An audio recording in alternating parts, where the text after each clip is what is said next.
అంటే ఆ ప్రభుత్వ తాలూకు విధానాలు, అవలంబించిన పద్ధతులు రూల్ ఆఫ్ లా వైలేట్ చేశారంటూ సాక్షాత్తు హైకోర్టు న్యాయమూర్తులే ఈ రాష్ట్రంలో రూల్ ఆఫ్ లా ఉందా అంటూ 2021లోనే సందర్భం ప్రస్తుతించిన తీరు అవన్నీ గమనించి కూటమి ఏర్పడడానికి ఒక బలమైన నాయకత్వం కావాలి, కూటమిగా ఏర్పడి ఆలోచన కలిగిన వ్యక్తులని, పార్టీలను, ప్రజాస్వామ్యంలో ఉండకూడని వ్యక్తులు అలాంటి వాళ్ళనే ఆలోచనతో కూటమి ఏర్పడింది.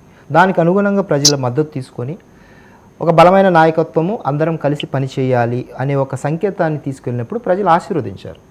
సో 164 సీట్లు ఎందుకు ఇచ్చారు, 151 ఉన్నవాళ్ళు 175 అని కోరుకున్నప్పుడు వైనాట్ 175 నుంచి 11కి వచ్చిన సందర్భానికి వాళ్ళకి తెలిసింది. ఏం తెలిసింది? మేము స్వయంగా తప్పు చేశామనేది వాళ్ళు యాక్సెప్ట్ చేశారు.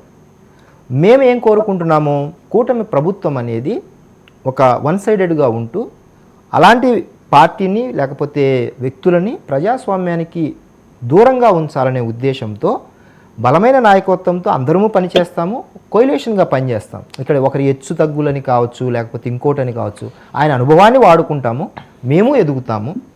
సో స్టెప్ బై స్టెప్ ఎదుగుదాము అనే ఆలోచనని మొదటి నుంచి జనసేన స్టెప్ బై స్టెప్ ఎదగడానికి ఇప్పటికే 12 సంవత్సరాలు అయింది, ఇంకో 15 సంవత్సరాలు వెయిట్ చేయాలి. స్టెప్ బై స్టెప్ ఎప్పుడు ఎదుగుతామంటే అధికారం చేపట్టినప్పటి నుంచి ఎప్పుడైనా సరే ఎదుగుదల మొదలవుతుంది.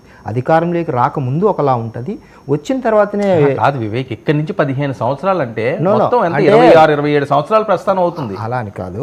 ఇప్పుడు రాజకీయాలు వరకు వైసీపీ ఖాళీగా ఉంటుందా? రాజకీయాలు ఎప్పుడు స్టాటిక్గా ఉండవు. సో ఆల్వేస్ రాజకీయాలు డైనమిక్ కాబట్టి పరిస్థితులకు అనుగుణంగా కూటమి ఫామ్ అవ్వడానికి ఎవరూ అనుకోలేదు. కూటమి ఫామ్ అవ్వడానికి కారణమైన గవర్నమెంటు ఎవరికి వాళ్ళు ఇండివిజువల్గా వెళ్దాం అనుకున్నప్పుడు అలా జరగలేదు. కాబట్టి కూటమి ఎలా ఫామ్ అయింది? వారి తప్పుల వల్ల ఫామ్ అయింది. వారి తప్పులు మేము ప్రజల మధ్యకు తీసుకెళ్ళడానికి. కళ్యాణ్ గారిని సీఎంగా చూడాలని ఉందా లేదా మీకు? ఇప్పుడు చూస్తాము, అది మొదటి నుంచి మేము కోరుకుంటున్నదే. సో ఇప్పుడు నాయకుడి ఆలోచనలకు, అభిప్రాయాలకు తగ్గట్టు మేము ప్రవర్తిస్తాం తప్ప మా ఇండివిజువల్ ఒపీనియన్స్ ప్రజాస్వామ్యంలో కుదరదు కదా. ప్రజల యాక్సెప్టెన్స్ కూడా దానికి కావాల్సి ఉంటుంది. సో మీరు యాక్సెప్ట్ చేస్తున్నారు 15 సంవత్సరాల వరకు? 15 సంవత్సరాలని కాదు, మా నాయకుడు ఒక్కొక్క స్టెప్ బై స్టెప్ వెళ్తూ నేర్చుకోవాలనుకుంటున్నారు. ఆ కోణంలో కూటమి గవర్నమెంట్ కోయిలేషన్గా ఉండాలనుకుంటున్నాము. ఈ పరిణామ క్రమంలో మేము ఎప్పుడు అధికారంలోకి వస్తాము, లేకపోతే సింగిల్గా వస్తామా, కోయిలేషన్తో వస్తామా అనేది ప్రజల మధ్య పెడతామని. ఓకే. సో ఆ కోణాన్ని మేము మొదటి నుంచి చెప్తున్నది. రైట్. ఓకే. విజయ్